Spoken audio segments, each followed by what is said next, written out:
Pertanyaan saya, Gus Bah, ngapunten. Kenapa ada orang yang hafal Quran tapi masih bermaksiat? Ya, karena kan kalau berdasarkan kalam hikmah jenengan, berarti kan Allah ridho sama hal tersebut ya kan? Allah cinta. Jadi dia sampai hafal Quran. Dia bukan Sudah itu pertanyaannya. Nggih, ngapunten untuk saya titip pesan Pak Gus Bah, saya mewakili umat, semoga jenengan jaga kesehatan nggih. Amin. Nanti semoga jenengan hidupnya berkah dan panjang umur sampai 90 tahun seperti Mbah Maimun. Amin. Assalamualaikum warahmatullahi wabarakatuh. Rabbi shrah li sadri wa yassir li amri wahlul 'uqdatam min lisani. Allahumma shalli wa sallim ala nabiyir rahmah Sayyidina Muhammadin wa ala alihi washabihi wa man ma ba'du. Niki kelihatan perjuangan kalau saya ini agak sakit. Mungkin bawaan sudah masuk kategori kiai sepuh. Jadi kalau tambah batuk tambah karismatik. Jadi definisi kiai sepuh itu kalau sudah batuk. Yang terhormat rektor, semua yang saya hormati, yang sudah disebut rektor tadi ini iktifaan. Ini ngaji mau jadi ahli tafsir apa sekedar ingin masuk surga ini? Enggak, pilihannya dua, jadi ahli tafsir apa ingin masuk surga ini? Nah itu lebih gampang gitu. Begini, masuk surga itu menurut keyakinan semua ulama, bukan satu kelompok tertentu. Ya dinikmati saja, saya nggak tersiksa meskipun agak sakit, saya nikmati. Ada seorang yang dulu itu orang itu umurnya panjang-panjang, ada yang sampai 500 tahun, bahkan Nabi Nuh itu jadi Nabi itu 950 tahun. Jadi lebih lama ketimbang Pak Fathul Wahid jadi rektor. Jadi Nabi Nuh itu jadi Nabi itu 950 tahun. Ada orang itu nggak pernah maksiat sama sekali. Dia selalu taat, dia selalu ibadah, nggak pernah maksiat. Ketika akan masuk surga ditanya sama Allah, kamu tahu kenapa masuk surga? Ya tahu ya Allah, karena saya tidak pernah maksiat, selalu taat. Maksudnya agak kayak yang di sini, ya kadang baik, kadang enggak. Nah, itu bagus, itu normal itu. Yang nggak normal itu yang nggak tobat. Akhirnya ditanya sama Allah, ya iya Gusti, saya nggak pernah maksiat, saya selalu taat. Kamu umurnya berapa? 500 tahun. Ya sudah, di surga 500 tahun. Terus dia komplain, info yang saya terima surga itu selamanya, kenapa hanya 500 tahun? Ya kan Anda amal hanya 500 tahun, maka ya balasannya hanya 500 tahun. Yang abadi itu rahmatku, yang abadi itu anugerahku. Amal Anda terbatas, maka surga Anda juga terbatas. Monggo Pak Heri, monggo. Ya saya ulang lagi ya. Artinya andaikan surga itu karena amal kita, yang amal kita terbatas, maka surga kita akan apa? Terbatas. Yang tidak terbatas adalah anugerah Allah Subhanahu wa taala. Sehingga saya tadi bilang, kalau Anda ngaji di sini hanya ingin masuk surga itu gampang sekali. Karena ini terkait anugerah Allah yang tidak terbatas. Tapi kalau Anda ingin ngaji sebagai ahli tafsir lah, itu yang kualifikasinya agak berat. Mungkin saya sakit juga karena biasanya saya ini ayem tenang karena didampingi Pak Kures, ini didampingi Pak Fathul Wahid. Jadi kayak kaget itu. Mungkin frekuensinya jauh lah. Jauh itu kan, saya ini orang akhirat, dia kayaknya keberatan ngelepas jabatan rektor. Saat tadi cerita ke beliau, saya itu punya teman kiai itu wajahnya banyak yang gak ganteng. Tak tanya, kenapa engkau gak ganteng? Padahal kiai sudah 50 tahun. Saya ini jadi kiai, Gus, mulai kiai sampai sekarang itu orang salam tempel ke saya itu maksimal 50.000. Itu saja punya rezeki kalau ada orang mati katanya. Jadi kalau Pak Fathul Wahid mau daftar kiai, siap-siap rezekinya hanya 50.000, 20.000. Makanya gak siap beliau. Terus saya teruskan masalah tobat tadi. Salah dan baik atau baik dan salah itu ada konsep dalam Al-Quran. Ini contoh ini agak ekstrim tapi mohon didengar. Orang yang kadung salah atau terlanjur salah itu Quran masih ngasih solusi wa yadruuna bil hasanati sayyi'ah. Setelah salah itu langsung menyusuli atau menutup dengan hasanah, dengan kebaikan. Kalau bahasa Nabi wa'at bi sayyi'atal hasanata tamhuha. Kalau habis salah langsung baik, pasti kebaikan itu bisa menutup kesalahan Anda. Bahkan bisa menghapus, bukan sekedar menutup, tampu. Saya sering berpikir dan diroyah itu kajian, kayak contoh tadi namanya kajian. Anda misalnya, ya ini na'udzubillah min dzalik, Anda ngalami uang Anda dicopet misalnya 10 juta atau bahkan 50 juta. Anda mangkel sekali sama copet itu. Tapi pas istri Anda mau ditabrak mobil atau anak Anda mau ditabrak mobil, kebetulan copet itu yang menyelamatkan. Dan dia atas nama kemanusiaan saja menyelamatkan. Kayaknya Anda memaafkan itu mudah sekali karena Anda kehilangan uang 50 juta tapi anak Anda selamat. Jadi saya pernah ditanya kiai, ditanya beberapa orang, masa iya Gus kebaikan itu bisa menghapus kesalahan? Terus saya beri contoh tadi. Andaikan Anda dicopet, kemudian copet itu yang menyelamatkan Anda dari kecelakaan, kayak apa? Anda terima kasih dan mungkin Anda segampang itu melupakan kesalahan copet tadi.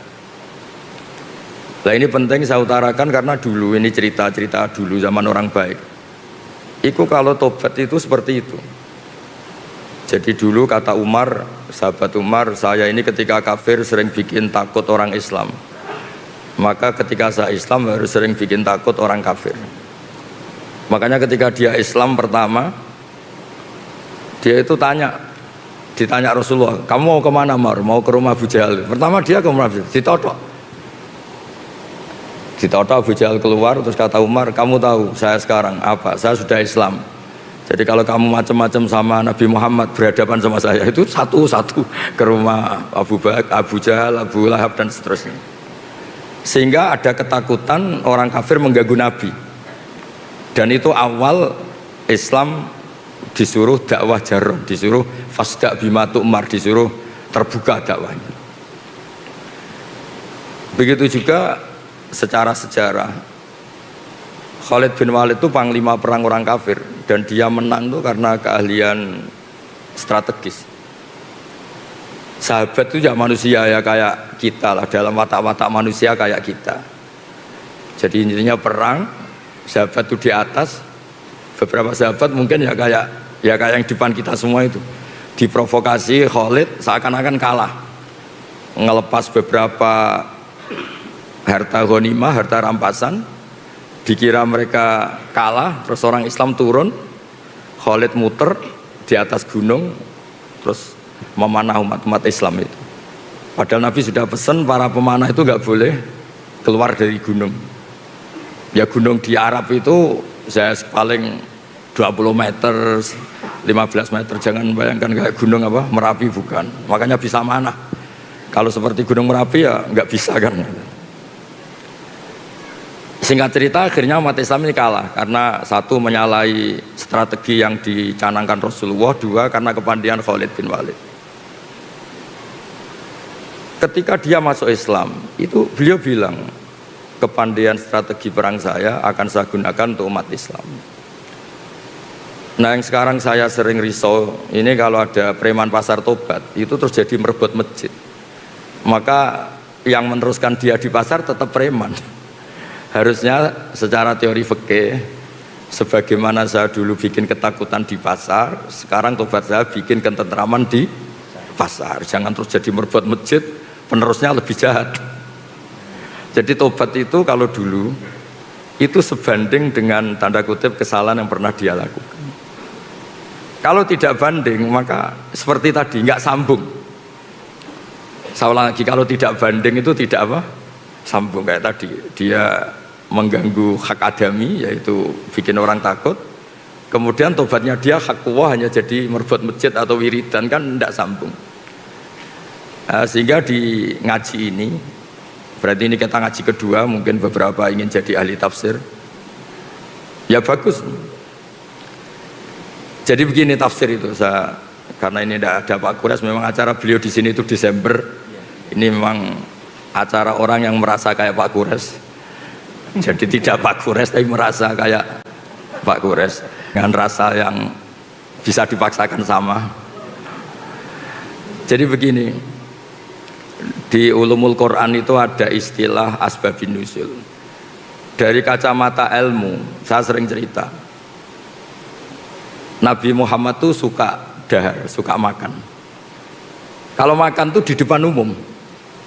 Saya ulang lagi, kalau dahar itu di depan umum. Terus kalau sakit, ya kelihatan sakit. Bahkan beliau itu pernah naik onta, sama ontanya itu pas sama Sayyidah Sofia itu dijatuhkan, ya sampai jatuh betul. Singkat cerita ada sahabat yang dengan tanda kutip agak kecewa, kok Nabi saya tidak sekeren Nabi Isa. Nabi Isa itu orang mati saja bisa dihidupkan, orang sakit disuwuk terus sembuh gitu. Ternyata secara diroyah, secara kajian, yang dilakukan Nabi atau yang didesain Nabi melakukan itu keren. Kerennya adalah ada kajian diroyah atau asbabun nuzul. Saya ini jadi Nabi, setelah Nabi Isa terlalu ideal itu malah dipersepsikan sebagai Tuhan. Jadi saya, orientasi terbesar saya adalah memperlihatkan kalau saya ini manusia. Itu kalau Anda tidak mengkaji seperti itu, Anda akan janggal ketika Allah menstatuskan nabinya hanya begini. Wa ma arsalna qablaka minal mursalin, seterusnya terus illa innahum la yaquluna ta'ama wa yamshuna fil aswaq. Saya tidak ngutus para rasul kecuali mereka itu apa? Mereka itu makan. Layak kuluna makan, wa yamshuna fil aswaq, dan jalan-jalan di pasar. Enggak usah diganti di mall. Ini kan janggal, masa misalnya Pak Rektor saja tak kasih gelar Pak Rektor itu sering marung, kan gak keren. Inginnya kan profesor ini sering nulis, kajiannya dimuat di majalah internasional, inginnya masih seperti itu. Tapi Allah itu mensifati nabinya, Nabi Muhammad itu siapa? Nabi yang makan dan jalan-jalan di pasar. Tapi setelah kita kaji, ternyata ini adalah sifatul basyariyah yang tunafi al-uluhiyah. Itu cara Nabi melawan dirinya tidak dipertuhankan. Sehingga ini keren sekali. Jadi keren itu adalah ngikuti sudut pandang. Saya pernah ketemu kiai itu khusyuk sekali. Satu hari itu sholat sunat dilakukan semua. Dia sering puasa dalail, puasa terus kecuali yang diharamkan puasa. Terus dia itu entah bermimpi entah apa, cerita pokoknya merasa solehnya itu kalah jauh sama saya. Terus sowan saya, Gus, saya ini semua ibadah sudah saya lakukan, tapi insting saya, perasaan saya kalah jauh soleh dengan jenengan. Padahal jenengan itu ya jarang sholat sunat, jarang puasa sunat. Terus saya tanya, kamu ingin dijawab jujur apa ingin dijawab pura-pura? Terus dia bilang, dijawab jujur. Itu kalau orang soleh kayak kamu semua itu tidak ada yang masuk Islam, karena dikira Islam itu mewajibkan puasa setahun. Juga dianggap Islam itu mewajibkan sholat qobliyah, ba'diyah, sampai orang itu capek. Tapi kalau orang melihat saya kiai ngopi-ngopi, terus kadang-kadang ya jagungan Pak Fatul Wahid, terus gak jelas lah pokoknya, gak jelas pokoknya. Ya kayak Pak orang Islam di Indonesia itu kan senang ngopi-ngopi, kongkoi-kongkoi, apalagi kalau sedang takut istri kan tidak pernah pulang gitu. Ngopi-ngopi, santai. Sampai semua masjid penuh itu, saya dulu ya pernah husnudzon tapi kecewa. Tak tanya kenapa engkau sering di masjid, kalau di rumah ada yang ganas Gus. Kenapa sering di masjid? Kalau di rumah itu AC-nya bayar sendiri, kalau di masjid gratis katanya. Begitu juga masalah MCK dan sebagainya. Itu kasus nyata loh, bukan bualan saya, bukan. Saya ini kan termasuk, kata orang banyak loh, bukan kata saya termasuk K-top lah. Pas mau ngajar di sarang, di pondoknya Mbah Mun itu, di tengah perjalanan saya ingin ke kamar mandi. Itu pengurusnya lari-lari karena saya dianggap K-top, lari-lari buka kunci. Tak tanya, kenapa dikunci? Orang kampung sini Gus, itu kalau kebelet mau ke kamar mandi itu dari rumah lari ke sini. Karena kamar mandinya lebih apa? Baik, lebih bersih. Terus kalau di rumah itu AC kipas angin bayar, makanya ke masjid karena tidak usah apa? Bayar. Oh, tak kira yang sering ke masjid itu iktikaf pondok, sudah ada hubungannya itu. Artinya gini, Berkahnya orang Islam itu sering jagongan, rileks. Orang itu kalau neliti Islam itu kok jadi Islam itu enak gitu. Ngopi-ngopi, jabat, rektor, ya dapat fasilitas, kok enak gitu jadi umat Islam. Coba kalau kita ngajarkan yang ikhlas, jadi rektor udah usah gaji, mobilnya angkot gitu. Jadi pengurus badan wakaf kayak Pak Widodo, Pak Arsoyo udah usah gaji, cukup naik motor butut. Tidak ada yang mau masuk Islam. Intinya kalau Islam terwakili kesolehan Anda yang berlebihan itu tidak ada yang mau Islam. Jadi soleh kayak Anda itu bahaya menurut agama. Terus dia itu tertawa-tawa. Kayaknya jenengan bener Gus. Ya enggak. Tapi soleh Anda teruskan saja karena biasa khusyuk. Kalau kamu kayak saya enggak bisa. Desainnya sudah apa beda katanya. Tapi tetap yakin bahwa kamu sama saya itu keren saya katanya. Itu teruskan katanya. Itu yang sering selalu beda antara ahli fikih sama ahli thariqah. Karena ahli thariqah itu dengan tanda kutip memuja kesolehan. Ahli fikih enggak, tapi mohon jangan ditiru ini, terutama yang kadung khusyuk jangan. Haram pokoknya yang kadung khusyuk haram. Ahli fikih itu perhitungannya itu unik. Ini agak sensitif, tapi ini hadis sahih. Saya sering cerita ke Barsoyo. Ini tak jamin hadis sahih. Nabi dulu tuh ya tarawih ya jamaah, tapi jangan ditiru kan. Hari keempat itu Nabi tidak ke masjid. Orang nunggu semua, Nabi gak keluar. Terus kata Nabi, Umar itu, Sayyidina Umar itu, kalau kita bilang sahabat Umar itu, sampai cara Jawa itu bengok-bengok. Nama Sibyan wan Nisa, ini orang sudah tidur, Nabi gak keluar. Ada yang pura-pura notok apa, pokoknya memancing supaya Nabi itu keluar. Ternyata Nabi gak keluar di malam keempat. Nabi gak mau keluar. Terus paginya Nabi bilang habis sholat subuh, Nabi itu memang punya adat kalau habis subuh kadang ngendikan, tapi dulu belum diistilahkan apa kultum ya, apa kultum ini. Saya tahu yang kamu lakukan tadi malam, tapi saya memang sengaja. Kalau saya tiap hari sholat nanti dikira sholat fardu dan nanti menjadi wajib karena saya melakukan tiap hari, maka Anda harus melakukan tiap hari. Karena takut dianggap wajib, maka saya tidak keluar. Ya sudah, terus gitu era Umar, sahabat Umar jadi khalifah, beliau ingin ada sholat taraweh. Sahabat tanya, dulu zaman Nabi itu nggak jadi kok, era Anda jadi. Nabi itu pemegang konstitusi ilmu, kalau beliau melakukan terus nanti dikira wajib. Tapi kalau saya hanya Umar, meskipun saya melakukan terus tidak punya akibat, dianggap apa? Wajib, karena saya tidak musyarek, tidak pembawa syariat. Ada sahabat yang ekstrim namanya Abdullah bin Mas'ud, itu suka sweeping. Kalau ada orang duha tiap hari di sweeping. Kamu ingin bikin tandingan sholat fardu, wong sunat kok tiap hari. Sunat itu seminggu sekali katanya. Nah ini cerita konstitusi ilmu, makanya yang nggak bakat alim jangan, haram. Jadi beda mindsetnya orang-orang thariqah, orang tasawuf dengan ahli fikih itu beda.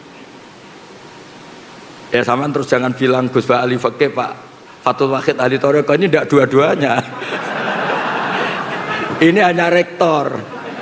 Kebetulan rektor Universitas Islam apa? Indonesia. Jadi dikira dia ketuanya umat Islam. Enggak ada hubungannya itu, enggak ada. Ini jabatan karir. Bisa dipecat sama Pak Arsoyo kalau macam-macam, sama badan wakaf bisa. Jadi nanti saya cerita ulumul Quran. Ulumul Quran itu yang mengkaji itu harus seperti saya, tidak harus kayak persis saya, seperti saya. Orang tahu kenapa basyariahnya Nabi, kemanusiaannya Nabi itu keren. Karena berkahnya kemanusiaan ini Islam menjadi agamanya manusia, bukan agamanya malaikat. Sehingga tiap Allah cerita orang baik itu siapa? Fasilitasnya apa? Liyukaffirallahu anhum asfa'alladzi amilu. Orang baik itu orang yang kalau salah itu salahnya saya hapus. Dan ketika baiknya tak kasih pahala. Bukan orang baik itu yang nggak pernah salah, bukan. Jadi berkahnya Nabi menjaga konstitusi basyariah ini, itu terus Islam menjadi agamanya manusia, bukan agama malaikat. Andai kan dari awal itu semua kesunatan dilakukan Nabi, misalnya Nabi selalu puasa Senin Kemis, puasa Dalail, puasa Tasu'a, Asyura, nanti ini dikira wajib. Maka dalam hadis sahih, saya pastikan ini sahih, Sayyidah Aisyah itu beliau kan ahli fikih, punya cara pandang mensifati Nabi, yaitu beliau ngendikan, ini ada di Sahih Muslim, wa in ini di sini sesungguhnya, wa in kana Rasulullah la yada'ul amala wa wa yuhibbuhu khasyata ayyufradu alaihim. Nabi itu tersiksa sekali kalau gak sholat sunat itu, ya tersiksa sekali kalau gak puasa sunat itu. Tapi beliau harus gak puasa karena takut dianggap apa? Fardu. Sampai Nabi itu kalau ada puasa Tasu'a, Asyura ngumumkan, sekarang puasa ini sudah diganti Ramadan, silahkan yang mau puasa-puasa, yang tidak. Jadi penafsir Al-Quran atau yang meneliti Quran itu harus tahu itu, sehingga nanti di Quran itu ada ayat-ayat yang mensifati manusia itu sederhana. Sayyidah Maryam itu figur yang luar biasa, Nabi Isa itu figur yang luar biasa.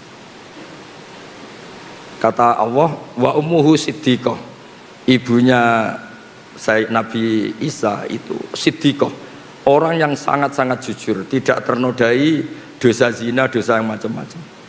Tapi terusannya apa? Karena yakulanit to'am, dua orang hebat ini itu ya suka makan. Itu kan aneh. Wong Pak Rektor yang jarang tahajud saja kalau ada orang muji, ini suka tahajud, seneng. Coba dipuji, oh Pak Rektor itu hebat kalau malam tahajud, Senin Kamis puasa, duha, oh seneng meskipun nggak dilakukan, seneng kalau dipuji. Nah ini seorang Nabi Isa, Allah itu cara cerita karena yakulanit to'am, ini sama-sama makan. Karena berkahnya makan tuh orang tahu. Rektor gak makan itu gak hidup. Presiden Amerika gak makan gak hidup. Semua orang top di dunia kalau gak makan tuh gak hidup. Ternyata manusia tuh selemah itu. Kita yang katanya profesor, kita yang katanya kiai besar, ternyata untuk kita hidup hanya butuh kangkung, mungkin butuh jadah, butuh gudeg. Terus kerennya di mana? Orang yang hidupnya ta'aluk sama benda-benda yang mati. Nah dengan seperti itu Quran sukses memaklumatkan wa khuliqal insanu dhaifa. Manusia itu lemah sekali. Saking lemahnya itu butuh sesuatu yang benda mati. Sebab itu Quran biasa ngendikan untuk nabinya, afa imma ta'u kutilang qalabtu Muhammad, apapun hebat Anda mati. Bahkan ada kemungkinan mati Anda ini terbunuh. Terbunuh itu kan kesannya agak keren, tidak jaduk, tidak sakti. Tapi itu diperlihatkan Allah supaya jelas dimerkasi Allah yang baki, yang abadi. Manusia apapun hebatnya itu dhaif, rentan. Makanya kelirunya kita kadang-kadang ngomong ini orang terhebat di dunia, ini orang nomor satu di Indonesia, orang terkuat di dunia. Sebetulnya kata Imam Syafi'i ketika menafsirkan ayat wa tawakkal 'alal hayyil ladzi la yamut, kamu itu harus tawakal sama zat yang enggak pernah mati, enggak bisa mati. Kata beliau, faman tawakkala 'ala sultanin au amirin au kadza wa kadza fa inna ma tawakkala 'ala sultanin yamut. Kalau Anda menggantungkan hidup pada raja, presiden, rektor, sama kiai besar, sama siapapun, sebetulnya Anda menggantungkan hidup sama orang sing yamut, yang akan mati. Nah, di sini pentingnya peneliti tafsir, ini mungkin untuk anak-anak di PPAI, itu harus tahu, sehingga nanti kalau ada sifat para nabi yang sederhana, itu hakikatnya luar biasa. Coba kalau Nabi Muhammad, Nabi Isa sering munajat di kamar, nggak kelihatan orang, mungkin orang malah ngayalnya, wah mungkin sedang ke Mekah terbang. Kalau Pak Fathul Wahid itikaf di rumah, oh kelihatannya di rumah tapi rohnya di Mekah gitu. Kalau istrinya sedang curiga, kelihatan itikaf, pikirannya di jadah itu gitu. Ya terserah, sedang baik apa enggak. Apapun itu ibadah itu punya sisi melahirkan banyak mitos. Sehingga kata ulama-ulama, ibadah itu ada mahdoh kayak sholat. Kenapa sholat itu disunatkan jamaah? Ada yang bilang fardu. Karena biar konstitusi sholat ini tetap terbaca sebagai ibadah. Tapi kalau sholat itu sering tidak kelihatan, itu bahaya karena nanti melahirkan banyak mitos. Sehingga seorang nabi itu harus selalu menunjukkan al-a'rad al-basyariyah, sisi manusia. Karena dengan cara itu Nabi tidak dipertuhankan. Nah, itu sirinya, rahasianya kenapa Allah mensifati Nabi wa ma arsalna qablaka minal mursalin illa innahum la yaquluna ta'ama wa yamshuna fil aswaq. Ketika mensifati Isa dan Maryam, Allah ngendikan kana yaqulanit ta'am. Jadi mohon Bu Rektor ini nanti kalau di rumah jangan bilang Bapak ini Rektor UI, Bapak tukang makan. Bapak tukang apa? Makan. Jalan-jalan di pasar.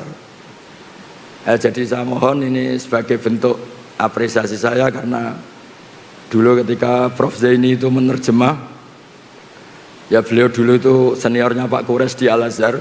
Terus ketemu saya bilang saya ini mulai kecil nekuni fikih, ngaji sama Mbah Maimun sama bapak saya, sehingga saya lebih ke konstitusi fikih. Saya ulang lagi ya. Jadi kesalehan yang dibawa orang-orang toreko atau orang tasawuf itu baik, tapi ini nggak bisa jadi konstitusi, karena kalau jadi konstitusi nanti terjadi ijabu malam yajib, mewajibkan sesuatu yang tidak wajib. Jadi memang menganalisis Quran itu harus orang fikih, karena kalau udah orang fikih itu dengan tanda kutip kurang-kurang gimana gitu. Jangan bahasakan kurang liar ya, kurang-kurang gimana. Orang fikih itu lebih realistis, fikih yang betulan alim loh ya, jangan yang kaleng-kaleng ya, yang memang bener-bener alim. Jadi misalnya gini, saya baca misalnya Alam nasyrah laka sodrok, itu kalau orang fikih langsung ngerti betapa sudut pandang itu menjadikan gampang legowo. Tadi dikatakan Pak Rektor, kalau ada perbedaan itu kembalikan ke ilmu. Sudut pandang itu penting. Saya sering cerita, mungkin saya pernah dicerita di pengajian ini. Ada kiai itu mungkin karena kelamaan ingin poligami gak kesampaian. Sebenarnya tidak hanya kiai, semuanya harus di sini. Itu kalau malam itu masakan sendiri. Pokoknya sibuk. Kadang bikin sambal terong, kadang bikin nasi goreng, pokoknya sibuk. Ada santrinya yang orang toreko janggal, ini kiai gak pernah tahajud makan, terus pokoknya kalau malam tuh mesti masak. Ternyata kiai ini tetap wali, tetap dekat Allah. Terus dia cerita, Cong, dalam kitab yang saya baca di usul fikih itu ada kaidah. Ini di Lubul Usul karangannya Syekh Zakaria Al-Ansori. Saya baca, saya hafal. Ithma min mubakhin ila wa yatahaqqaqu bihi tarku haramimma. Fayal zamu minas sukun tarkul qatli wal zamu minas sukut tarkul qadzaf. Karena tidak ada sesuatu yang mubah yang dibolehkan Allah, kecuali sebetulnya saat Anda lakukan itu terjadi tarkul haram, meninggalkan haram. Artinya gini Bu Rektor, kalau Pak Wahid di rumah tidur, jangan katakan tidur alhamdulillah suami saya tidak dugem, alhamdulillah suami saya tidak nyari-nyari perempuan lain, bahkan saya pun nggak dicari karena tidur. Sehingga dengan status seperti ini tuh keren, karena ini namanya tarkul haram, meninggalkan haram.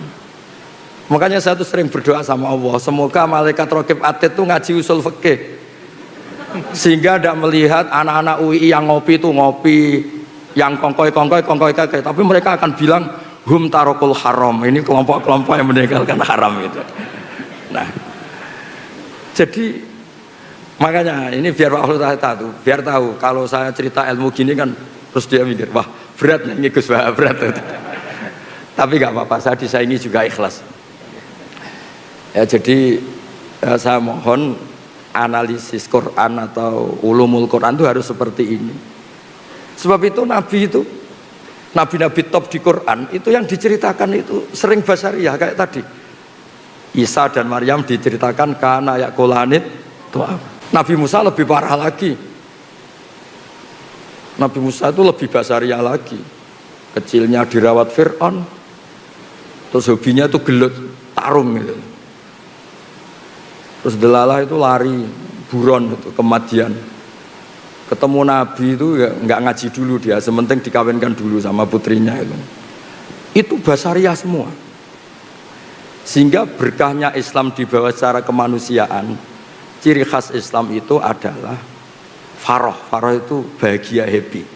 Qul bi fadlillah bi rahmati fa bidzalika falyafrah. Ya saya mohon dari berkahnya ngaji ini Anda akan tahu Saya punya kitab namanya Al-Minanul Kubro. Itu di situ cerita ada wali yang sering makan sama wali sering ibadah.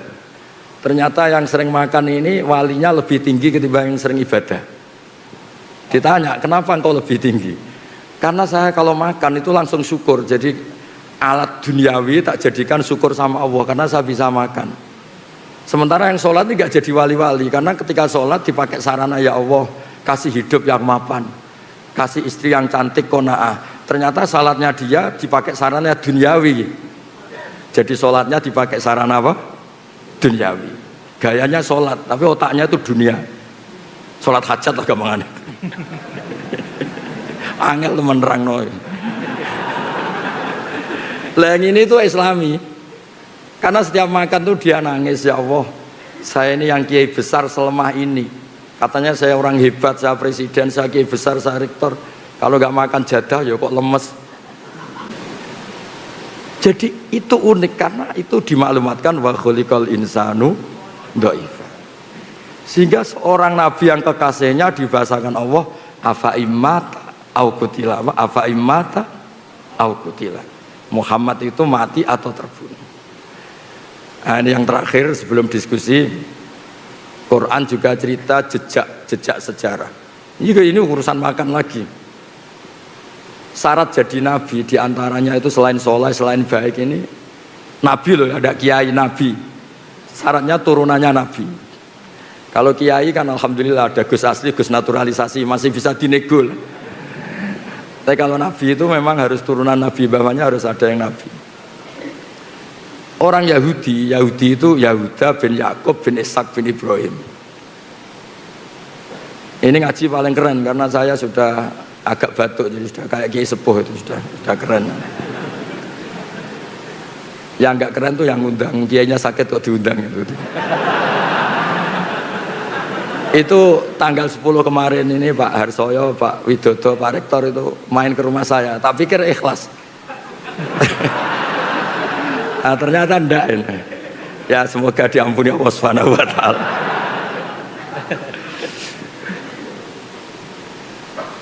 Ya supaya ini kan haji ya, saya cerita haji. Orang Yahudi itu nggak percaya, orang Arab itu kan utak-utuk kayak gitu modelnya. Masa iya jadi nabi? Karena bangsa yang nggak suka baca, orang Arab itu nggak suka baca. Kok tahu ada nabi itu dari mana asal-usulnya? Itu Allah kalau cerita itu unik. Dan ini semuanya basariyah. Nabi hebat sehebat itu ternyata dari cerita basariyah. Nabi Ibrahim itu suami yang takut istri. Ketika dia menikahi Hajar itu diusir sama Sarah. Sarah ini istri pertama yang cantik. Hajar diusir. Di mana-mana kalau diusir ya lari. Singkat cerita karena beliau Nabi sama Allah itu dilarikan ke Mekah. Bukan dari Jepara ke Jogja, bukan ke Mekah. Kalau Jepara sama Jogja sama-sama enggak kota suci. Diusir ke Mekah. Setelah di Mekah namanya Hajar itu kan istri-istri yang baik. Tidak usah ditiru karena bahaya kalau niru ini nggak kuat. Para ibu-ibu nggak kuat, nggak usah niru. Terus setelah di Ka'bah, dekat Ka'bah ditinggal. Hanya dikasih satu ketel air sama beberapa makanan yang paling 2 hari pasti habis. Sudah punya anak Ismail masih kecil. Ketika Ibrahim pulang, itu ditanya, maksud kamu gimana? Ninggal anak dan istri di bumi yang tidak ada makanan. Yang ditanya ya makanan. Bukan nggak ada sajadah, bukan, nggak ada makanan. Tapi setelah ini yang religius tetap religius, ini makomnya ahli fikih. Yang tetap khusyuk nggak apa-apa. Cuma khusyuk yang berfikih. Khusyuk yang apa? Berfikih. Kalau saya ini berfikih yang nggak perlu khusyuk karena konstitusinya memang nggak boleh khusyuk. Setelah itu nggak jawab. Itu khasnya lelaki. Kalau nggak bisa memenuhi hajat istrinya itu nggak bisa jawab. Lama-lama sampai ketiga terus apa Allah yang menyuruh ini? Ibrahim hanya ngangguk, manduk. Kata Sayyidah Hajar, idzan la yudiuni. Kalau gitu saya tidak akan disia-siakan. Singkat cerita terus dia kesana kemari menjadi Sofa Marwah. Lama-lama dapat Zam-Zam. Terus lama-lama Ibrahim kesana. dijak bangun Ka'bah. Ka'bah sudah ada dulu tapi belum terbangun sebagai bangunan. Itu pertama Nabi Ibrahim berdoa, ini ya juga urusan rizki. Ya Allah, Mekah itu negeri yang tandus, tapi saya mohon semua orang tertarik sama Mekah supaya menghasilkan banyak rizki. Ya jangan biasakan banyak cuan, banyak apa rizki. Nanti terlalu gaul. Masa iya Nabi Ibrahim bilang apa? Cuan. Nanti dikira Nabi Ibrahim ikut Gen Z kan repot nanti. Tapi yang didiskusikan pertama dengan Allah itu ya rizki. Singkat cerita terus Ibrahim dan Ismail bangun Ka'bah. Kemudian karena Nabi Ibrahim itu keramat, kaki yang dipakai nginjek batu itu membekas. Dan itu yang dipakai dalil Allah berargumentasi ketika orang Yahudi ragu, masa iya orang Arab itu ada yang turunan Ibrahim. Terus Allah bilang fi ayatum bayyinatum maqamu Ibrahim. Bukti kalau Ibrahim pernah hidup di Mekah itu ada jejak kakinya. Dan bukti kalau Ismail tinggal di Mekah itu ada prasastinya Robbana inni askantu min dzurriyyati biwadin ghairi zar'in. Saya pastikan Ismail ini supaya diam di. Nah ayat seperti itu kalau Anda tidak baca tarikh itu nggak ngerti. Ayat-ayat itu adalah Allah sedang cerita bahwa Muhammad itu benar-benar turunan Nabi karena di Mekah pernah dihuni Ibrahim yang punya apa Ismail, dan jejak artefaknya, jejak fisiknya ada di Mekah. Fi ayatum bayyinatum maqamu Ibrahim. Jadi makom Ibrahim itu bukan makom bahasa Indonesia artinya kuburan, itu bukan tempat berdiri. Nah konstruksi itu seorang mufassir harus utuh sehingga ngerti, oh ini begini, ini begini, ini begini. Ya kembali lagi nanti kalau nggak jadi rektor, kalau ingin jadi kiai yang pertama tadi pokoknya orang ngaji saya masuk surga, orang ngasih uang saya 50.000 masuk surga, dan seterusnya dan seterusnya. Jadi saya mohon peneliti tafsir atau peneliti Quran itu konstruksinya harus utuh sehingga ayat yang kelihatan biasa menjadi luar biasa, karena manusia itu pasti mendiskusikan ekonomi. Rabbana liyuqimus shalah faj'al afidatan minan nas tahwi ilaihim warzuqhum minats tsamarat. Jadi mesti diskusinya itu rezeki. Sehingga mendiskusikan rezeki itu tidak mengurangi kesakralan nubuwah. Ya saya kira demikian. Assalamualaikum warahmatullahi wabarakatuh. Waalaikumsalam warahmatullahi wabarakatuh. Baik, terima kasih Gus Bah. Selamat datang Ibu Profesor Ning Ova Amelia, Ibu Rektor Universitas. Kenapa dipanggil Ning? Ya, kita panggil Profesor Ning Ova Bu, karena anak kiai. Terima kasih Prof. Ova sudah berkenan hadir. Dan ini juga hadir juga ada Bapak Rektor terpilih Bu Bapak yang insya Allah akan menggantikan saya mulai 1 Juni, Profesor Hari Purnama. Monggo Prof berdiri biar para hadirin tahu. Ya, insya Allah beliau nanti akan melanjutkan ngaji dengan Gus Bah terus. Ya, ya. Ibu Bapak, kita masih punya waktu. Kita buka ruang diskusi sesi pertama. Mungkin 3 orang. Ada yang dari kelompok putra dan kelompok putri. Yang putra ya. Ustadz Hashim satu, yang satu yang belakang pakai peci. Pakai peci semua ternyata. Ya. Ya, yang pakai peci ada putihnya. Nah, nomor 2. Anda ya, ya itu ya. Kemudian yang putri satu, yang sini dulu Bu ya. Sini 1 sama sana 1, oke, berdua. Panitia bisa sudah 4 dulu, 2 putra, 2 putri. Panitia mau dibantu mikrofonnya. Ustadz Hashim dulu. Terima kasih Pak Rektor. Assalamualaikum warahmatullahi wabarakatuh. Waalaikumsalam warahmatullahi wabarakatuh. Teman-teman apresiasi kepada Gus Bah yang masih kersorawuh meskipun gerah, semoga segera sehat kembali. Juga pada Prof Fathul, Pak Rektor yang akan tinggal menghitung hari mau selesai, juga Pak Rektor terpilih. Semuanya jazakumullah kalau jazak dunyan wa ukhron. Amin, amin. Saya mohon penjelasan dari Gus Bah kaitannya dengan tema hari ini, peluncuran ulang Al-Quran, terjemahan artinya dari UII yang apakah kemudian ada hal baru Gus dibandingkan dengan yang sebelumnya. Sekaligus saya mohon penjelasan beberapa hal terkait dengan kebahasaan, baik bahasa Arab maupun bahasa Indonesia. Satu, isim dhamir nahnu itu kan bisa 3 fungsi ya. Satu lil mutakallim ma'al ghair wa huwa mukhatab atau kita gitu ya. Yang kedua lil mutakallim ma'al ghair wa huwa mutakallim aidon atau orang pertama jamak kami gitu ya. Yang ketiga bisa juga lil mutakallim wahdah al-azim nafsah, bermakna orang pertama tunggal dan itu untuk penghalusan saya gitu ya. Tetapi sepanjang saya membaca Quran terjemahan, apakah itu saya Depak atau Kemenak sekarang atau UII, sepertinya tidak pernah ada yang menerjemahkan nahnu itu dengan saya. Meskipun dalam bahasa Indonesia boleh juga kami itu berarti orang pertama tunggal untuk orang besar, untuk raja. Tapi maksud saya kalau orang baca nggak paham, dia mengira kalau kami itu pasti jamak itu, tidak tunggal. Tadi juga dibaca ayat inna nahnu nazzalna dzikra wa inna lahu lahafidun juga kami gitu. Meskipun lalu muncul tafsir, oh ya kami itu Allah kemudian menugaskan malaikat yang menurunkan. Tapi kan tetap beda, otoritas absolut tunggal tetap pada Allah. Nah, apakah tidak sebaiknya kemudian ada yang diartikan saya itu untuk mempertegas itu adalah ilmu mutakalim wahdah al-mu'azzim nafsah gitu ya. Ini satu, ini yang pertama. Yang kedua, mau istinaf, saya mengapresiasi Gus Baha. Saya tadi sempat buka Quran terjemahan UII. Ketika mau istinaf itu sudah tidak lagi di terjemahan kata dan. Meskipun saya harus membandingkan, saya mohon maaf nyebut nama Quran terjemahan yang lain, Depak misalnya, Kemenak sekarang itu selalu pakai dan, meskipun istinaf itu. Nah, ini salah satu yang membedakan, yang saya lihat di UII tidak. Jadi kalau istinaf tidak ada terjemahan dan.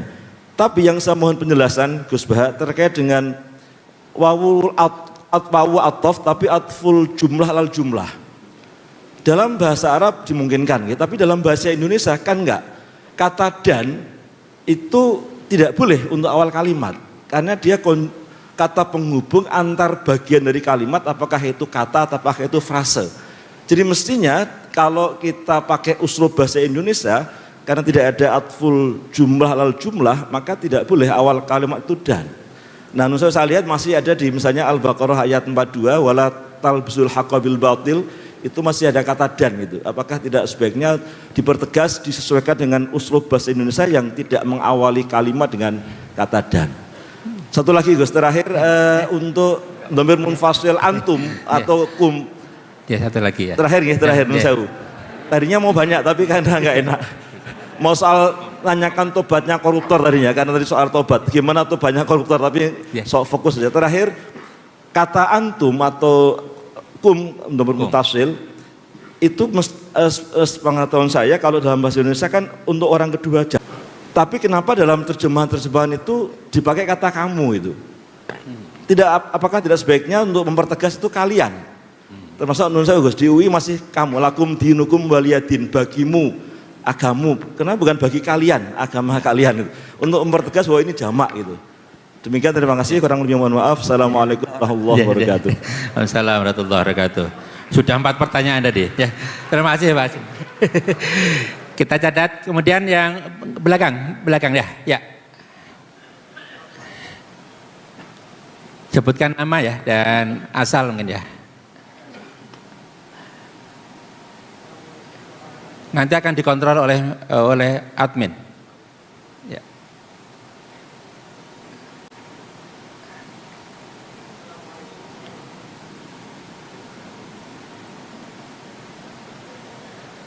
Mohon dibantu panitia.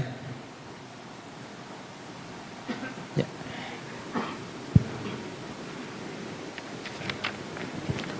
Assalamualaikum warahmatullahi wabarakatuh. Waalaikumsalam warahmatullahi wabarakatuh.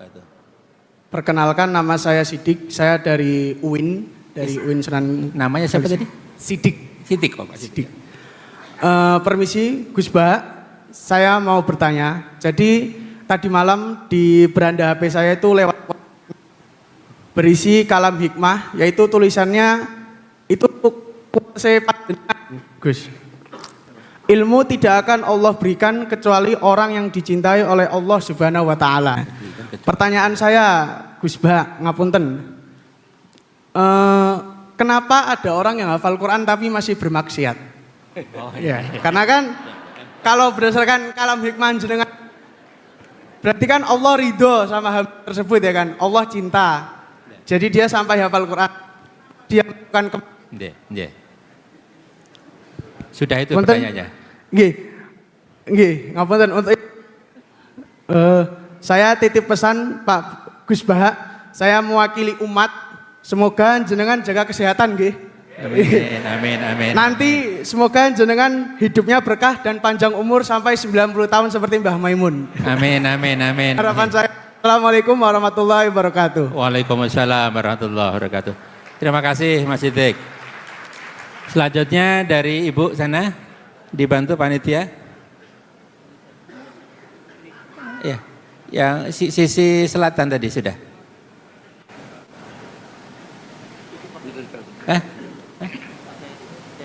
Tadi yang udah saya nunjuk sana. Yang pojok tadi sana pakai jilbab abu-abu sama yang jilbab putih tadi ya.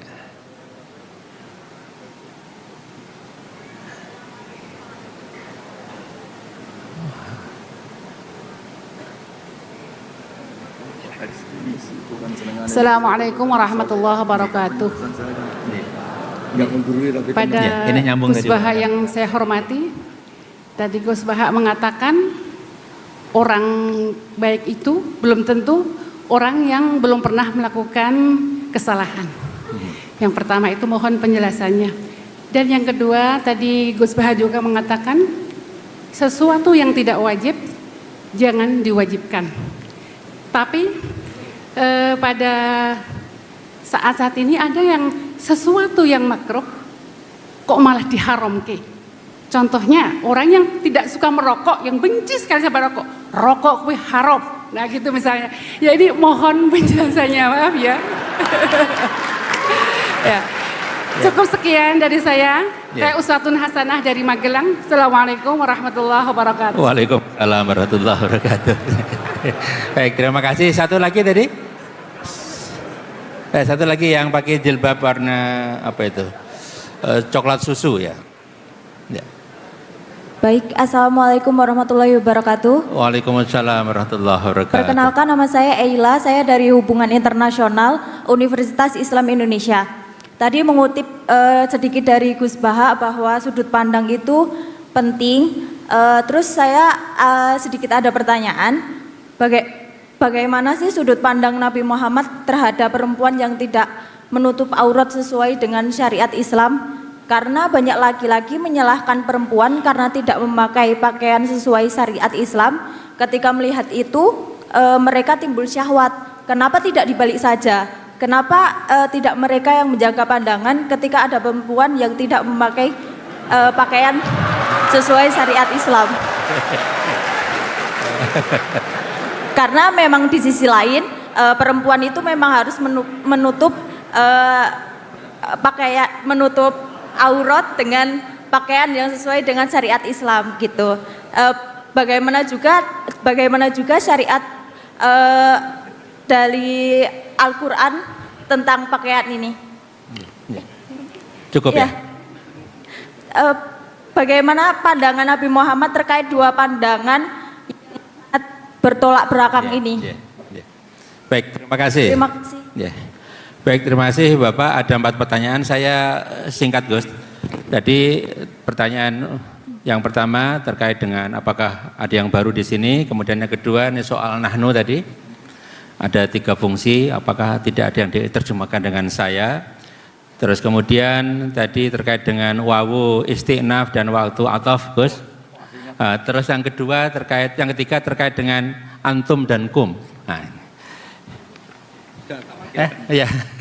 Kemudian yang kedua dari Mas Siddiq tadi, kenapa hafal Quran kok masih bermaksiat Gus? Itu pertanyaan dari Mas Siddiq. Kemudian dari Ibu tadi ada, satu-satunya ya, yang laki dulu ya. Pak Sim dulu ya. Bismillahirrahmanirrahim. Ya ini mungkin Pak Hasyim itu diskusinya sama saya tok. Ini banyak yang bingung kayaknya. Bikin bingung orang itu termasuk dosa. Jadi Ya, saya ini kan kenal sama keluarga Pak Hasyim dari Buyangan ya, dari Pade. Bapaknya kiai itu. Mungkin beliau frustasi terus di Jogja itu.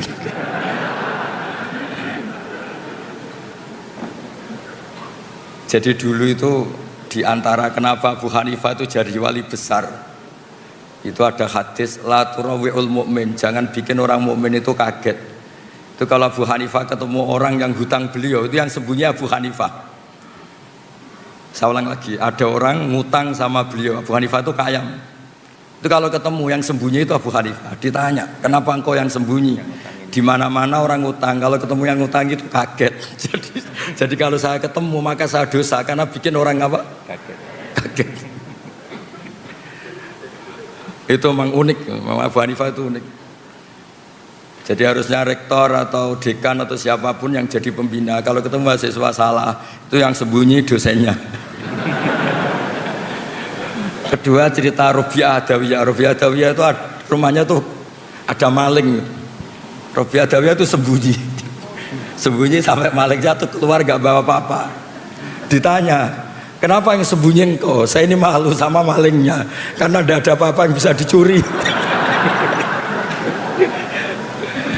Jadi saya hari ini syukur betul, saya pas agak sakit, agak batuk ngaji, saya tadi bilang ke istri saya, mungkin ini fase saya jadi kiai sepuh, jadi kalau ngajar sudah sambil batuk-batuk. Nah, begini, saya kebetulan ngikuti Prof. Zaini itu mulai 2004 sampai beliau wafat 2019 ya? 2019. Ini ada Bu Ova putrinya. Beliau menerjemah itu berdasar keahlian beliau, sekolah di Al-Azhar itu sastra Arab. Saya pernah menanyakan yang ditanyakan Pak Hasyim, kenapa kami kok nggak diterjemah saya atau saya kok kami? Beliau itu hanya jawab gini, kok kalau kalian dari antum kok kasar? Hanya alasannya kasar. Saat itu saya juga tanya Pak Kures, karena beliau ikut di Kemenak, juga per menteri yang ini Pak Nazar itu saya juga dapat SK termasuk diberi hak untuk ikut merubah kalau ada yang gimana di Kemenak. Itu sama-sama Pak Zaini sama Pak Kures itu sama-sama bilang gini, termasuk judul ini dari Prof. Zaini termasuk dari Pak Kures, semua dianjurkan pakai judul ini Al-Quran Karim dan terjemahan artinya. Jadi bukan dan terjemahannya tapi dan terjemahan artinya. Jadi karena bahasa Indonesia itu tidak akan mewakili bahasa Arab atau bahasa asli. Nah, terkait nahnu tidak diterjemah saya padahal wakilnya itu Allah atau al-mu'adzim nafsa, itu banyak ulama yang bilang gini, ketika Allah cerita nahnu itu memang melibatkan banyak orang, banyak pihak. Misalnya nahnu khalaqnakum, itu memang karuan Allah sentral, tapi kan untuk menjadi manusia itu ada hubungan suami istri, ada macam-macam. Begitu juga inna nahnu nazzalna dzikra, melibatkan Jibril, dan Quran ini dijaga juga melibatkan banyak yang hafal Quran ini itu. Maka pakainya nahnu. Tapi kalau Allah itu sendiri dan memang hanya sendiri, itu Allah tidak pakai iyana tapi iya itu fa'iyaya fa'budun, fa'iyaya farhabun. Itu, tapi saya ulang lagi, itu hanya analisis. Tapi itu diyakini banyak ulama Al-Azhar. Terus kedua, tentang isti'naf. Memulai kata itu ada dua, ada yang memang benar-benar permulaan. Ada yang hakikatnya itu tidak permulaan. Itu yang menjadikan Pak Zaini atau Pak Kures atau Kemenak sekarang itu. Ya kadang-kadang beda, tapi tetap ada kata dan. Misalnya begini, innal abrara lafi naim wa innal fujara lafi jahim. Itu memang wawunya sudah bisa ndak ataf, bisa ataf. Nah, melihat adat Allah itu menyebut dua hal, habis cerita surga, neraka, cerita orang baik, orang jelek, maka tradisi menyebut dua hal ini terus menjadikan wawu di mana ini tetap dan. Begitu juga wala talbisul haqqa tadi. Sebelum itu memang sudah ada nasihat-nasihat yang banyak. Kemudian terkait apakah ada penambahan di sini? Kalau nambah enggak. Tapi saya dulu pernah pamit sama Prof. Zaini untuk fikihnya itu memang banyak catatan kaki, dan itu era beliau. Era beliau cuma beliau kan sastra, yang disuruh nekuni itu saya.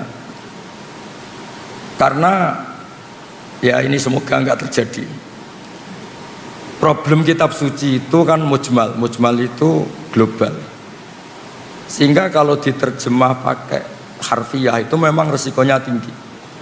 Misalnya gini, Nabi Lot tuh kecewa betul sama kaumnya yang homoseks. Tapi ketika kecewa malah dengan tanda kutip bikin kata-kata yang riskan.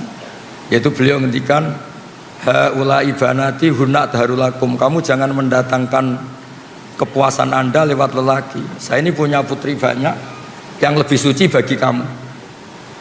Tentu menjadi halal tuh nunggu dinikah. Tapi beliau hanya ngendikan hunna adharulakum. Begitu juga tentang nikah. Nanti bisa dicek di awal juz 5. Ada ayat yang bunyinya hanya gini, famastamta'tum bihi minhunna fa'atuhunna ujurahun. Perempuan itu setelah kamu nikmati, maka yang penting itu kamu kasih ujurahunna. Ujur itu jamannya ujroh.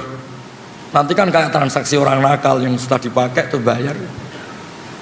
Nah makanya tadi promosi saya pertama saya bilang mufassir itu latar belakangnya harus ahli fikih supaya tahu kalau ujur di situ artinya mahar. Jadi terjemahnya adalah perempuan yang sudah Anda nikahi, saya ulang lagi, perempuan yang sudah Anda nikahi dan sudah Anda nikmati, yaitu sudah hubungan suami istri, maka mahar itu baru menjadi wajib. Karena mahar itu wajib itu dua. Satu wajib binafsil akdi, itu nisul mahri. Dua wajib karena jima, karena hubungan suami istri. Jadi mahar menjadi wajib 100% itu nunggu famastamta'tum bihi, sudah dinikmati. Nah hal seperti ini kalau diterjemah letterlek itu bisa kayak nyuwun sewu nikah mut'ah, nikah yang pakai waktu, yang hanya nikmati terus bayar. Nah, di sini dibutuhkan kepedulian para pakar tafsir, terutama yang nulis. Untuk ini jelas di sini tak ditulis oleh Pak Zaini, saat itu saya juga usul. Istri-istri Anda yang sudah Anda gauli, maka kasihkan maharnya, bukan ujur gimana apa? Ujrah. Jadi makanya kan disepakati ulama kalau mengkaji Quran itu hadisnya harus bagus, fikihnya harus bagus karena konstruksinya tadi. Contoh terakhir, fa'inama tuwallu fathamma wajhuh. Kamu menghadap kemana saja, itu di sana dari Allah. Itu kan kesannya kayak ada harus madhab kiblat, madhab Ka'bah. Padahal itu enggak, itu bahasa emosi, bahasa emosi. Allah itu tersinggung ketika orang Yahudi itu ngatur-ngatur di agama. Maunya apa sih Muhammad itu kemarin sudah baik-baik madhab Baitul Maqdis. Kenapa sekarang dipindah ke Ka'bah? Terus Allah marah bilang, arah itu milik saya, terserah saya mau ke timur, ke barat, terserah saya. Jadi terserah saya itu dalam konteks saya ini punya otoritas penuh untuk menentukan kiblat. Bukan berarti Allah membolehkan kita sholat semaunya. Itu kan ibarat ada orang nyalahkan saya misalnya, Gus, anak Anda kok kamu kasih uang 1 juta, 2 juta, bukankah ini boros? Terus saya bilang, ini uang saya, terserah mau dipakai apa mau dibakar apa mau diapain, tidak apa-apa, itu uang saya. Kata dibakar itu mau mengungkapkan kemarahan, tapi bukan berarti bakar uang itu halal. Sama fa'inama tuwallu fathamma wajhuh itu Allah sedang marah terhadap gugatannya orang Yahudi. Nah bukti kalau Allah marah, mereka diredaksikan saya kulus sufaha, apa? Saya kulus sufaha. Nah ya kira-kira gitu dan seterusnya. Jadi kok hafal Al-Quran masih bermaksiat? Ini sidik, ini kriminal itu tanyanya.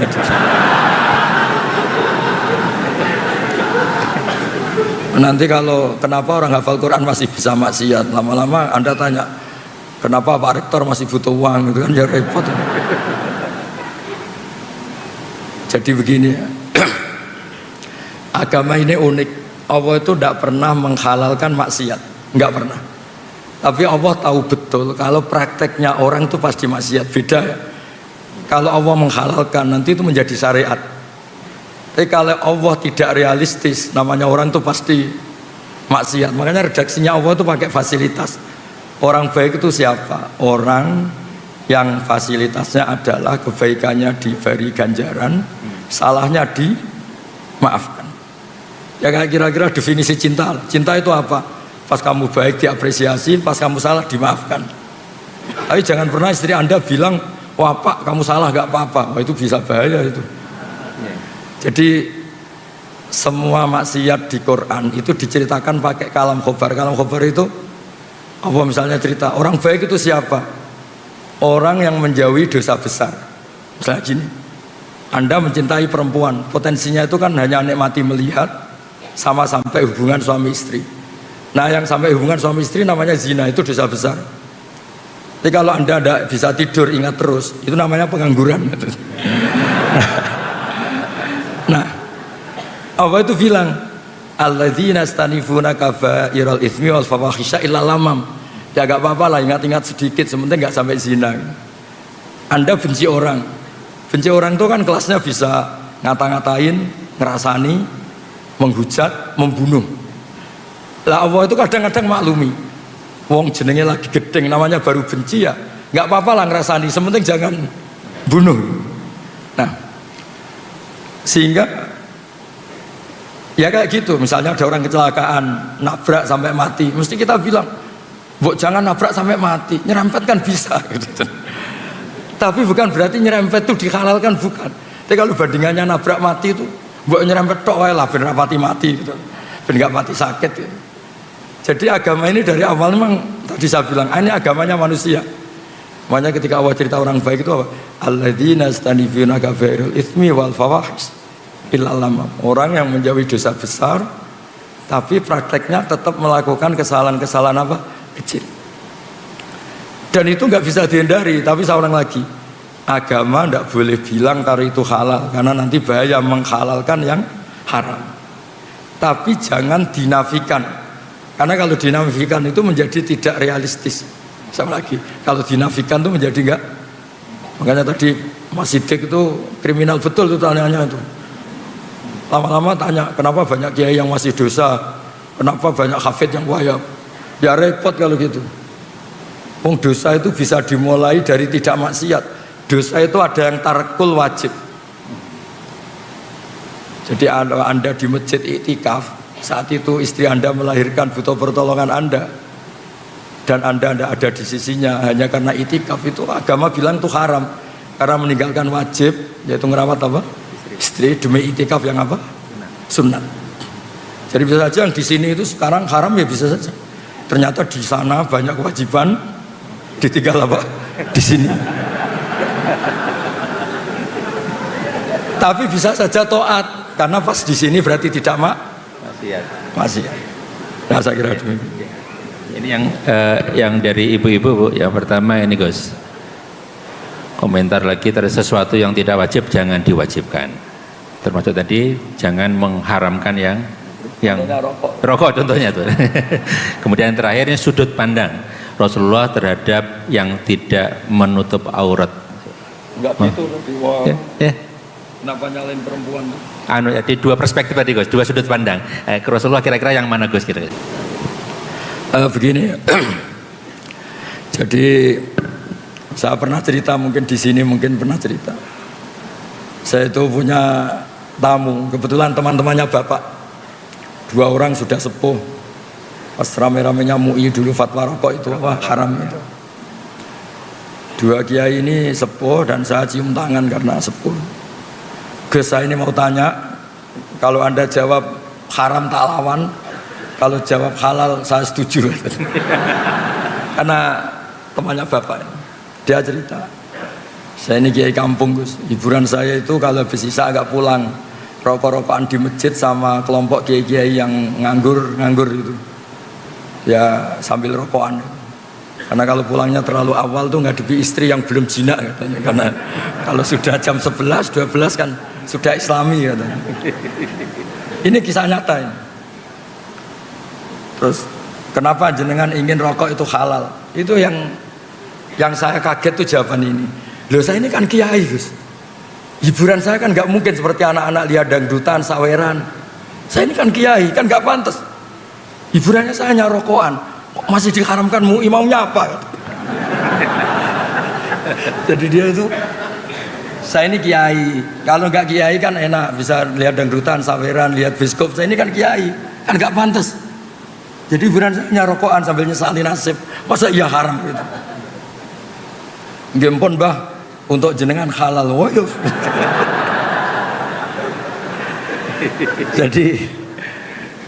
Jadi memang apa ya, sudut agama itu makro itu nggak jelas haramnya, tapi juga Anda jangan bilang halal karena kadang ya sampai ganggu kesehatan misalnya. Tapi juga kan bilang haram karena takutnya tadi ada orang-orang tertentu yang untuk melawan nafsunya, melawan mungkin dia agak hiper, itu dengan melupakan dirinya dengan cara seperti itu. Makanya di Ihya itu ada bab suatu saat akhir zaman itu ibadah terbaik itu tidur. Kenapa? Karena tidur itu tarkul haram. Karena kalau tidur itu berarti orang itu tidak melakukan haram sama sekali. Tapi kan bisa digugat juga, tidur itu artinya meninggalkan kewajiban. Nah itu sudut pandang, ini pertanyaan ke Mbak tadi. Jadi Nabi itu memang unik. Kalau perempuan membuka aurat, itu yang disalahkan sebetulnya tidak hanya perempuannya. Lelaki yang terprovokasi birahi yang haram, perempuannya juga haram. Tapi di situ seninya beragama. Jadi ada Umar itu, sahabat Umar pernah ditanya, kalau Anda ditakdir tidak punya syahwat sama punya syahwat suka mana? Ya suka punya syahwat tapi tidak maksiat. Kenapa? Kalau saya tidak punya syahwat, misalnya Allah tidak akan bilang gini, ini loh Umar nggak pernah zina sama batu, sama pohon, sama jembatan gitu. Artinya itu nggak prestasi. Tidak zina sama sesuatu yang nggak disyahwati itu tidak prestasi. Ya normal namanya tidak zina sama pohon, sama jembatan, sama gunung. Yang hebat kan kita tidak zina sama orang yang mungkin kita seneng. Jadi berkahnya sahabat itu, papa ini berkah ngempet itu jadi wali lah kira-kira gitu. Jadi memang seninya Allah itu liyabluwakum ya di situ ini. Jadi diuji itu karena kita punya sahabat, punya apa, tapi nggak melakukan. Kayak gini, Anda tidak suka uang, nggak prestasi, tidak korupsi. Itu yang prestasi suka tapi tetap tidak korupsi. Anda wataknya itu nggak lelaki banget, mungkin agak lelaki. Ketika tersinggung sama orang nggak tersinggung. Itu dulu kata Imam Syafi'i itu khimar. Orang nggak bisa tersinggung itu khimar, maksudnya nggak punya kepekaan. Tapi kita harus tersinggung karena kita dihujat harus tersinggung. Tapi karena kita Islami tidak kita wujudkan dalam perilaku, misalnya mukul atau nabok atau membunuh.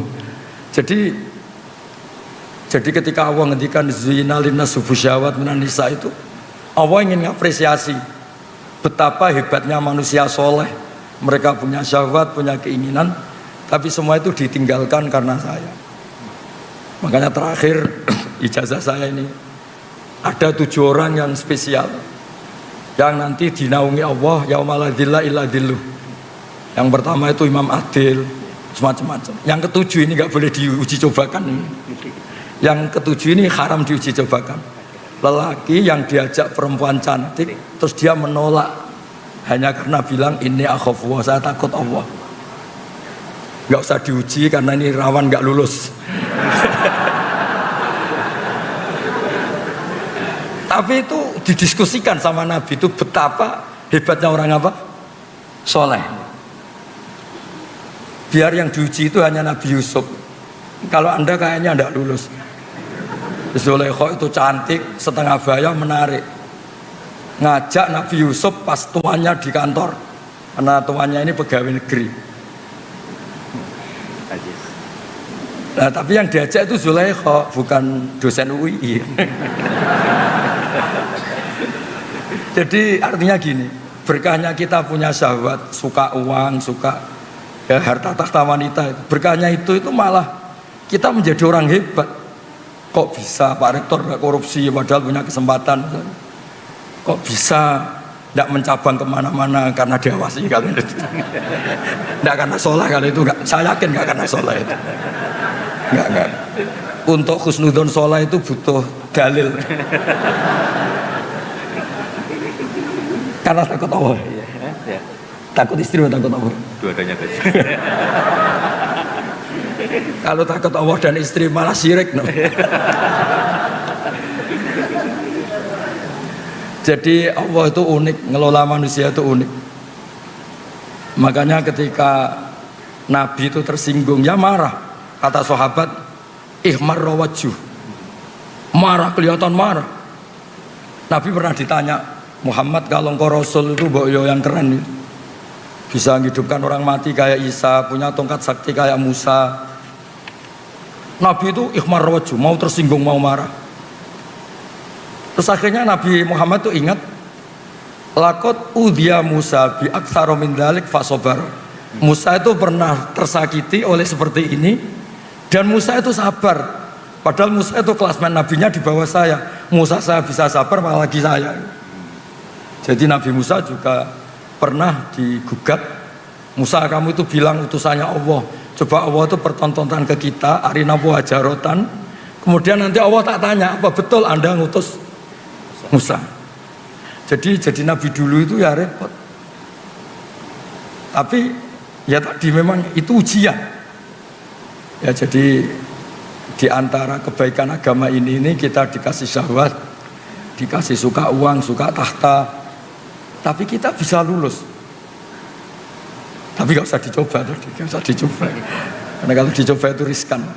Jadi yang nomor 7 tadi itu warojulun da'adu imro'atun da'atu mansibin wa jamalin fakola ini akhafwa. Lelaki yang diajak perempuan cantik, diajak perempuan cantik, Nabi bilang itu cantik. Kalau gak cantik kan akeh tunggale lah gitu kan. Tapi tetap bilang fakola ini akhafwa. Ya saya kira demikian cukup ini. Cukup ya. Masih ya. Dua pertanyaan lagi. Ya. Baik, terima kasih Gus. Sebelum membuka sesi, saya ingin menyapa ada dua tamu kita, Profesor Dr. Lamati Nulu Ahmad dari UMI Makassar. Terima kasih Prof. Kemudian Profesor Dr. Tamrin dari Universitas Mula Warman Banjarmasin. Terima kasih Prof sudah bergabung bersama kami. Ibu Bapak, waktunya tidak banyak, kita buat dua penanya saja ya. Tampaknya sana satu, sana satu. Kemudian dari perempuan ini Pasilo satu. Yang sana satu ya, yang Anda ya, yang pakai jilbab warna apa itu, warna pink ya. Kok dari sini bukan pink ya? Ya, putih ya, oke. Dari mikrofon dari sana, yang sana dulu ya. Silakan. Singkat padat ya. Assalamualaikum warahmatullahi wabarakatuh. Pertanyaan saya singkat saja. Yang pertama, Al-Quranul Qadim itu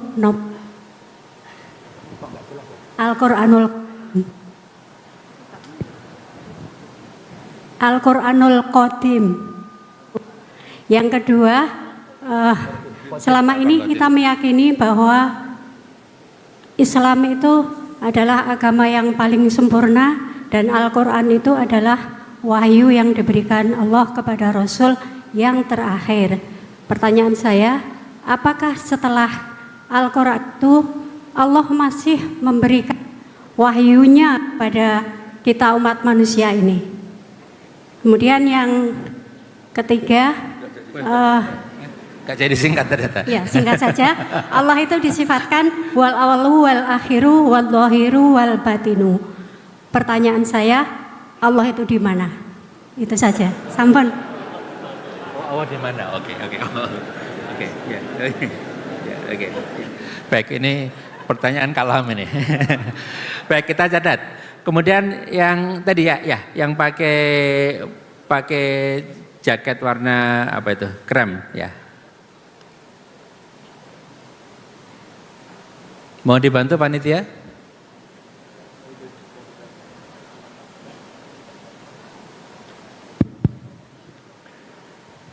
Baik, terima kasih atas kesempatannya. Perkenalkan, saya Lutfi dari Solo, Jawa Tengah. Izin bertanya, Gus Baha. Di Indonesia ini kalau kami lihat indeks korupsinya cukup tinggi begitu. Ya. Tapi kalau kita lihat jumlah pesantren di Indonesia juga banyak, ya. Kalau kita bilang beberapa negara yang tidak ada, yang korupsinya rendah seperti New Zealand atau Selandia Baru, Australia dan sebagainya, pesantrennya bahkan mungkin tidak ada. Pertanyaannya adalah, menurut panjenengan Gus Baha, bagaimana kita menyikapi dan bagaimana strategi kita sebagai umat Islam atau bahkan para kiai ulama untuk bisa meminimalisir atau bahkan mengurangi secara signifikan praktik korupsi yang ada begitu. Izin kalau saya bisa mengutip perkataan Bu Sri Mulyani, mantan Menteri Keuangan dulu, beliau pernah mengatakan, banyak orang mudah tergoda uang, meski sholat rajin, naik haji sudah, umroh sering, puasa Senin Kamis, tapi waktu lihat uang lupa semuanya. Begitu. Kemudian yang kedua ini ada titipan pertanyaan, mohon izin, apakah setan itu berupa zat atau sifat? Terima kasih. Kalam lagi setan. Baik, terima kasih. Ini ada dua kelompok pertanyaan. Yang satu terkait dengan ilmu kalam. Ya. Al-Quran tadi kodim, terus kemudian pertanyaan Allah ada di mana Gus, kira-kira gitu. Kemudian yang kedua tadi terkait dengan setan itu seperti apa, sifat atau zat, kira-kira sifat atau zat. Baik, kemudian yang kedua ini terkait dengan pertanyaan, kok sudah sering haji, sering umroh, puasa kemarin kok tetap korupsinya tinggi Gus, kira-kira gimana Gus? Ya. Nah, ini yang ngawur ini pertanyaannya ini. Begini, tak pikir Pak Lutfi gubernur. Begini, jadi di antara yang ditakutkan Rasulullah itu nanti, ini mbaknya siapa namanya tadi? Mbak itu enggak agak boleh jelasin. Mbak ya, enggak nyebut nama tadi. Silakan. Ya. Jadi gini, manusia itu punya jiwa ingin tahu. Ingin tahu itu bisa liar. Ada beberapa orang yang bilang, saya ini tidak akan menyembah Allah karena saya tidak tahu, tidak kenal. Macam-macam lah, yang jurusan filsafat itu. Jadi zaman itu Nabi sudah ngendikan nanti setan itu selalu menggoda manusia. Pertama bikin mukadimah yang baik. Ini bumi diciptakan Allah, ini langit diciptakan Allah. Lalu Allah sendiri asal usulnya gimana? Terus kata Nabi, jika kamu pada titik itu, maka hentikan.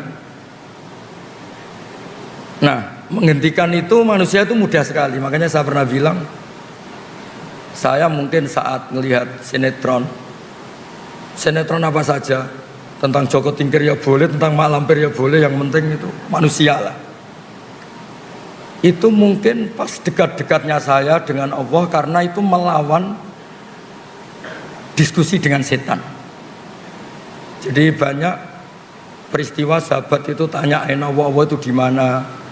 Sama Nabi itu disuruh, kira-kira disuruh makan, disuruh apalah, yang penting mengalihkan diskusi itu. Nah caranya gimana? Caranya adalah kita yakin sistem tubuh kita ini profan, sistem tubuh kita ini seperti ini, punya keterbatasan. Jadi dari awal kita harus yakin sistem yang serba terbatas ini nggak mungkin bisa melihat zat yang tidak terbatas. Makanya Quran sendiri memberi penjelasan la tudrikul absar wa yudrikul absar. Nah, jadi itu termasuk yang dikhawatirkan Nabi, yang semoga bukan contohnya sekarang muncul di diskusi ini. Nah soal kalam wa qadim itu juga sama, kasusnya sama. Dulu ada mihnah, ada tragedi sejarah terburuk.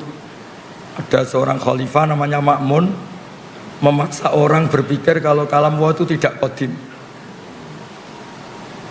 Alasannya dia, ini agak serius diskusi ini, tapi enggak apa-apa. Insya Allah ilmu saya cukup. Ini bukan karena sombong, memang cukup. Terus ditanya, dia berargumentasi Quran itu ada tabat yada Abi Lahab. Abu Lahab itu hadis. Mendiskusikan yang hadis pasti Qurannya juga hadis. Karena dia seorang khalifah, seorang raja memaksakan yang tidak punya pendapat yang sama di penjara. Termasuk Imam Syafi'i, Imam Ahmad. Tapi sebelum di penjara Imam Syafi'i lari ke Mesir, Imam Ahmad ketangkep terus di penjara. Ahmad bin Hanbal ini. Ketika di penjara, Imam Ahmad minta diskusi terbuka disaksikan banyak orang dengan tokoh Mu'tazilah. Diturutin, ada tokoh Mu'tazilah terbaik, terus diskusi disaksikan banyak orang. Nah ini yang mungkin kita salah. Kita kalau menafsirkan kalam itu kan firman Allah atau perkataan Allah atau ucapan Allah atau sabda. Setelah ketemu banyak orang, Imam Ahmad tanya, ketika dulu itu Allah sudah tahu enggak kalau akan menciptakan makhluk yang bernama Abu Lahab? Wah ya sudah tahu, Allah itu merencanakan semuanya ya dengan pengetahuan yang qadim. Termasuk Allah tahu sebelum menciptakan suatu saat Baha ini disuruh Pak Fathul Wahid ngisi pengajian meskipun Pak sakit. Saya tidak tahu secara fikih itu haram apa halal, tidak tahu. Kayaknya haram. Nah, si Abu Duat ini yang wakil Mu'tazilah, oh ya Allah tahu. Besok matahari terbit enggak? Iya terbit. Dari timur, iya dari timur. Anda tahu? Ya tahu. Terus Anda ngomong sekarang ya, satatlu syamsu ghadan, besok matahari akan terbit. Terus kalam Anda dengan peristiwanya dulu mana? Ya dulu kalamnya ketimbang peristiwanya. Nah, artinya apa? Gak ada korelasi antara Allah cerita Abu Lahab kemudian Quran itu hadis. Karena sebelum kejadian yang terjadi, Allah itu sudah melihat bi ilmin qadim dengan ilmunya yang dulu. Ya kayak Pak Fathul Wahid kan sekarang tahu kalau jadi rektornya tinggal berapa hari? Sekarang? Ya. Seminggu lagi. Padahal belum terjadi. Berarti apa? Peristiwa sama pengetahuan dulu mana? Sama pengetahuan. Nah, wa kalamuhu ilmuhu. Kalamnya Allah adalah ilmunya Allah. Nah dulu Khalifah Ma'mun itu hanya terprovokasi. Quran itu diskusi tentang Abu Lahab, tentang perang Uhud, tentang si A si B itu hadis. Berarti yang mendiskusikan juga hadis. Nah Khalifah ini kan nggak pernah baca banyak ilmu kalam. Makanya kata Imam Ahmad, yang membentuk pikiran kamu seperti ini siapa? Suruh ketemu saya, besok diskusi terbuka. Setelah diskusi itu ya keok, si wakil dari Mu'tazilah itu keok. Karena ditanya, ketika Allah dalam azali itu sudah merencanakan apa dadakan, ya sudah merencanakan. Allah tahu kalau mau ada makhluk namanya Abu Lahab, ya tahu. Fakalamuhu ilmuhu, ya kalamnya Allah itu ilmunya Allah. Maka kalamnya bersifat qadim. Nah, soal pertanyaan tadi Mas Lutfi, Allah itu di mana? Kalau Anda ingin nyari ya tak tunjukkan alamatnya.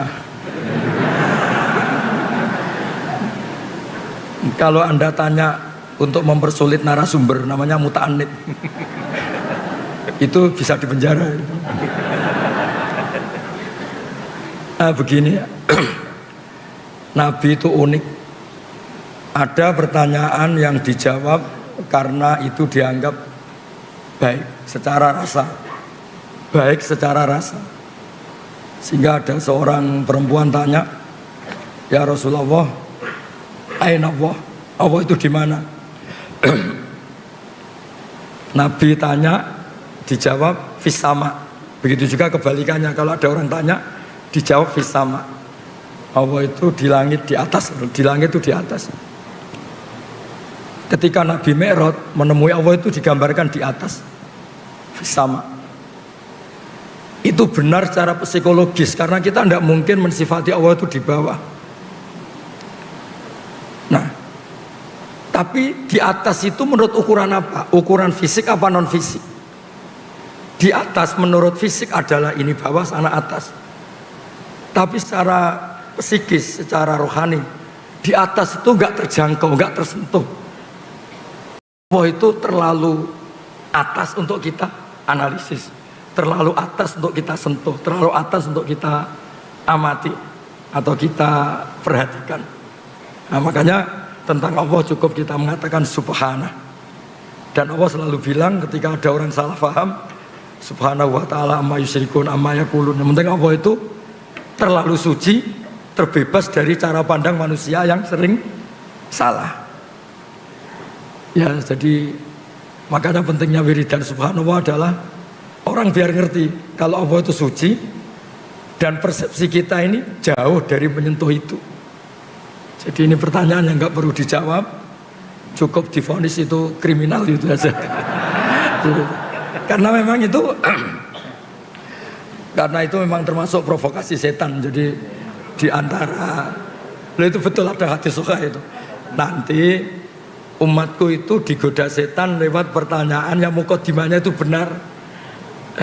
Hadhil ardo khalaqahu Allah, ini bumi diciptakan Allah, ini makhluk diciptakan Allah.